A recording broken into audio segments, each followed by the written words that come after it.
Pride was golden last week. Seeks possible playoff next week against Union.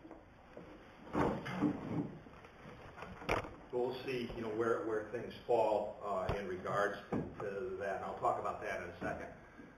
Last week we played against St. John Fisher. At that point, St. John Fisher was ranked third in the region in the NCAA playoff poll. And we were fortunate in that we won a 55-49 game out in Rochester, and we had pretty good control of the game actually. And then the third quarter, all of a sudden, it started to rain touchdown passes. And one of the most exciting plays in football is the onside kick, and when you have three of them coming at you, one after another, it's more excitement than you really want on your sideline.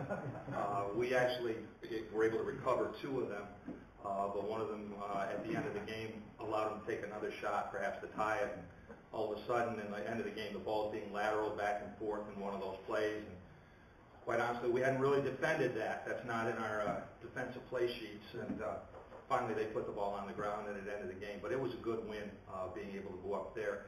At that point, Fisher was 8-1. They finished their season at 8-2, and they're waiting to see. We went into the game at 6-2. Next week, we will play against Union. This week, on Saturday, we play against Union. Union's certainly traditionally one of the strong programs in the East. They're struggling a little bit, but still athletically, they're very good. We're fortunate in that we have Union at home at our place on Saturday. In the St. John Fisher game, we started a freshman quarterback, and that is also exciting. It's exciting to start a freshman anywhere, let alone start a freshman at quarterback, all right, and then put the ball in his hands in an option offense. That can, again, get your attention as you get ready to go into a game. And our freshman quarterback is with us today, and he's our Golden Helmet Award winner. His name is Austin Bateman. He's out of Schuylerville, New York. In that game against a very, very strong opponent, he responded with 237 yards rushing, 3 touchdowns, and a touchdown pass.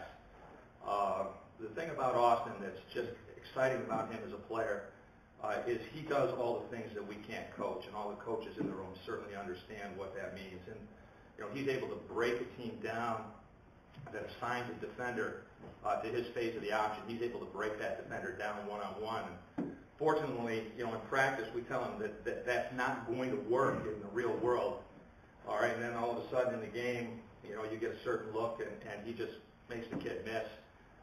Coach Harris Simiak is here as positional coach. He says he taught him all that stuff, but we know better than that as we go. But Austin just did a great job in a big game, running the option, making good decisions, keeping the ball off the ground, preventing turnovers on our side, and then when he had to make plays and make people miss, he just did a great job. So we're going to get the ball back in his hands, certainly, again, as much as we can this week.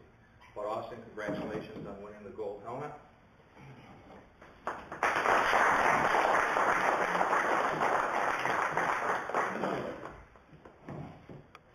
I'd just like to thank all the New England sports writers for this. I'd also like to thank my friends, family, and loved ones.